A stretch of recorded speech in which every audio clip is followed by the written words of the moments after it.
Dans cette vidéo, on va voir ce que ça veut dire d'avoir un exposant rationnel. Donc, vous pouvez le deviner par l'étymologie du mot. Donc, disons par exemple que j'ai une base de 2.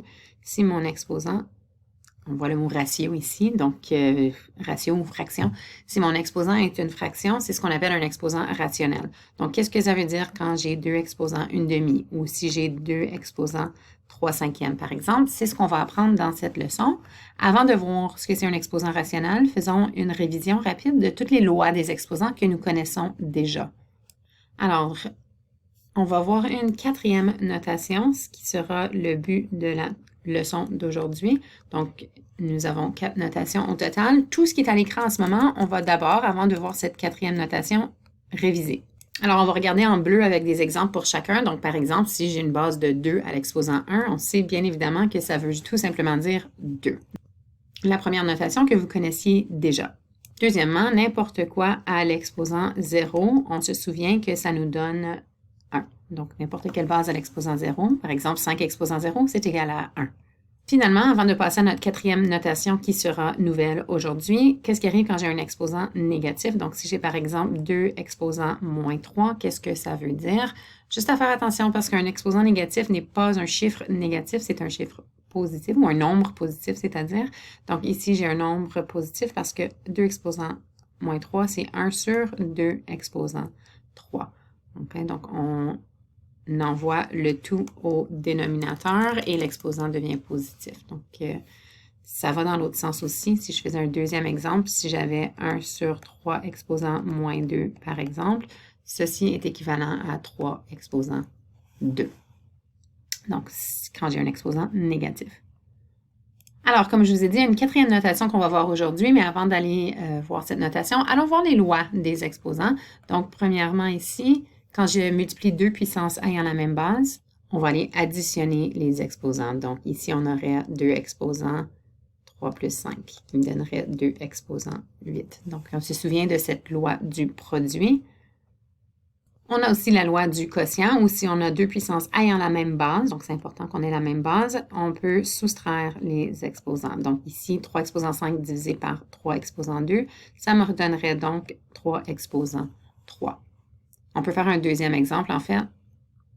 Si j'avais ceci, par exemple, ça me donnerait 3 exposants 2 moins 6, qui me donne 3 à l'exposant moins 4. On se souvient qu'un exposant négatif, en fait, ça ne veut pas dire grand-chose. Il faut toujours exprimer notre réponse finale avec un exposant positif. Donc, ici, ça nous donnerait 1 sur 3 exposants 4. Donc, on peut combiner nos notations d'exposants négatifs avec nos lois des exposants pour simplifier une expression. On se souvient que quand on a un produit à une puissance, cet exposant se distribue. Donc, cet exposant 2 doit se distribuer à chacun de mes facteurs.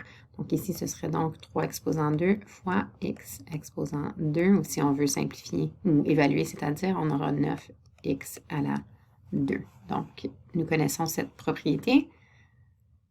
Et en fait, c'est la même chose si j'ai un quotient, donc l'exposant va se distribuer à chacun mon numérateur et mon dénominateur. Donc, j'aurai 2 exposants 3 sur 3 exposants 3 dans ce cas-ci. Donc, on pourrait le laisser comme ça ou on pourrait aller évaluer 2 fois 2 fois 2, ça me donne 8, 3 fois 3, 9 fois 3, 27. Donc, 8, 27e. Mais ce qui est important, c'est qu'on sache qu'on distribue cet exposant à mon numérateur et à mon dénominateur. Finalement, quand j'ai une puissance à une puissance, donc 2 exposants 3 à l'exposant 5 par exemple, on sait qu'on peut multiplier les exposants. Donc, ceci me donnera 3 fois 5, 15, donc 2 exposants 15. Maintenant, pour ce qu'on va ajouter dans nos notations exponentielles, on va commencer par l'exemple en fait. Donc, si j'ai par exemple 2 exposants 1/2, par définition, ce que ça veut dire ça, c'est que c'est la racine carrée de 2. Donc, on sait que quand on a la racine carrée, par défaut, je ne suis pas obligée d'écrire ce 2-là, mais je pourrais l'écrire. Je vais le laisser pour l'instant. On va l'enlever après. Mais donc, 2 exposant 1/2, ça veut dire racine carrée de 2. Si je regarde un autre exemple, donc 2 exposant 1/3, ça veut dire la racine cubique de 2. Donc, quoi fois quoi fois quoi me donne 2. Évidemment, ici, ça va être un nombre décimal. Même chose pour notre racine carrée de 2. En fait, c'est un nombre irrationnel. Mais peu importe l'importance ici, c'est juste de voir c'est quoi la notation, pas nécessairement d'évaluer. Si j'ai par exemple 81 exposant 1 quart, si je voulais aller plus loin ici, puis évaluer aussi. Donc, essaye-le, appuie sur pause et puis essaye de voir c'est quoi, sans ta calculatrice bien évidemment, 81 exposant 1 quart. Alors, si tu as bien prédit, tu aurais écrit donc radical 4 de 81. Donc, juste pour la terminologie, quand c'est un 2, on dit racine carrée. Et puis, en fait, comme j'ai mentionné tantôt, on peut enlever ce 2-là. C'est sous-entendu, si j'écris rien du tout, que c'est un radical 2. Quand c'est un 3, on peut dire racine cubique. Et quand ça devient 4, 5, 6, 7, 8, on va dire radical. Donc ici, j'ai radical 4 de 81. Donc si on veut aller plus loin que dans mes 2 premiers exemples, et puis même évaluer, donc quoi fois quoi fois quoi fois quoi, donc 4 fois, me donne 81. Donc la réponse, en fait, c'est 3. Donc 3 fois 3, ça me donne 9. 9 fois 3, ça me donne 27. 27 fois 3, ça me donne 81. Donc 3 exposant 4 me donne 81. On dirait donc que radical 4 de 81, c'est égal à 3. Alors, comme notation aujourd'hui, ce qu'on ajoute à nos connaissances, c'est que quand j'ai a à l'exposant 1 sur n, en fait, ce que ça veut dire, c'est que c'est le radical n de a, comme on a vu dans nos exemples. On va en fait ajouter même une 5e notation. C'est pas vraiment une 5e différente notation, vous allez voir pourquoi, mais je vais l'écrire quand même comme notation. Donc, si j'ai a exposant 3/2, par exemple, on est d'accord que ça, c'est équivalent à l'exposant 1/2 fois 3. Donc, en fait, je suis en train d'appliquer la loi de la puissance ici. Et puisqu'on vient de voir a exposant 1/2, on sait que ça veut dire la racine carrée. Je ne suis pas obligée de mettre le 2, mais je vais le mettre. Donc, on sait que c'est la racine carrée de a. Alors, on a cette équivalence-ci. OK? Donc, je vais quand même l'écrire comme une règle, même si on voit que c'est vraiment une application de ma loi de la puissance ainsi que ma nouvelle notation.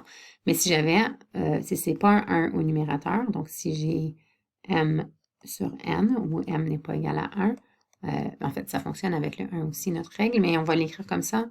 Donc, petit truc, mon radical, quand j'écris un radical, le radical est plus bas que l'exposant. Comme dans la forme exponentielle, le dénominateur est plus bas que le numérateur. Donc, ça peut te créer un petit truc. Donc, par exemple, si j'avais 3 exposant 2 tiers, OK, je sais que ce sera égal à, donc je mets toujours ma base à l'intérieur ici. Et ensuite, qu'est-ce que je vais mettre là et qu'est-ce que je vais mettre là? Donc, je mets ce qui est plus bas ici et ce qui est plus haut, je vais le mettre plus haut. Donc, c'est juste un petit truc pour vous aider. Nous avons presque terminé, mais il y a aussi une autre équivalence. Donc, en fait, si j'avais a exposant 3/2, si on reprend notre même exemple, c'est aussi la même chose que a exposant 3 à la 1/2. Donc, j'ai juste fait l'inverse ici, mais on voit avec notre règle de la puissance à une puissance qu'en effet, ça me donne a exposant 3/2 ceci. Et on sait que quand j'ai une expression, un exposant rationnel comme ça, en fait, ce que ça veut dire, c'est la racine carrée. Donc, puisque c'est 2, je peux soit l'écrire ou non. Je vais choisir de l'écrire, mais ce n'est pas nécessaire. Donc, je peux l'exprimer de cette façon aussi. Donc, quand j'ai un exposant rationnel, je peux le mettre, mon exposant, ma puissance m, soit à l'extérieur de mon radical ou à l'intérieur de mon radical. On verrait que ça nous donne exactement la même chose. Alors, c'est vraiment ce qu'il y a de nouveau aujourd'hui, nos 2 nouvelles règles d'expression rationnelle. Dans une autre vidéo, on va aller voir des exemples.